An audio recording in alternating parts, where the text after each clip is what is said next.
Je maintiens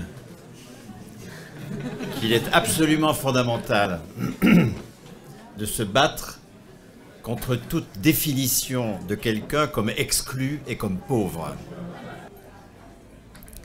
Personne ne peut être défini comme exclu et comme pauvre.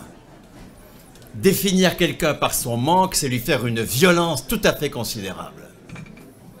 Sur ce point-là, je suis d'une fermeté totale, parce que je constate justement que dans les années 70, on voit arriver le vocabulaire de la pauvreté dans des textes qui n'en parlaient jamais.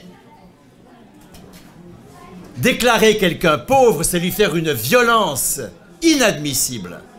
Ça fait partie justement du mépris dans lequel le capital nous tient. Personne n'est pauvre. Et nous n'avons pas à conquérir des droits pour subsister et sortir de la pauvreté. Nous avons à conquérir des droits pour être souverains sur la valeur économique, pour être propriétaires de l'outil de travail. C'est en permanence ce point-là qu'il faut mettre au centre du dispositif. Je le répète, nous sommes un pays occupé. On peut mieux redistribuer tout ce qu'on veut.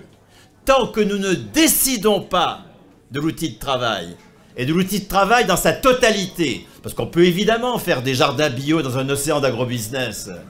Évidemment qu'on peut faire des formes locales de production d'électricité en laissant Areva produire son nucléaire. Sauf que c'est pas sérieux. Nous sommes confrontés à un adversaire tel que nous devons avoir un projet révolutionnaire. Et un projet révolutionnaire, ça ne peut jamais passer par le soutien aux pauvres. Ça, c'est de la merde.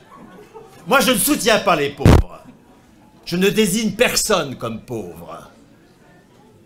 C'est faire une violence infinie aux personnes que de les définir par leur manque. Je ne suis pas solidaire de toi parce que j'ai et que t'as pas. Ça, c'est de la saloperie.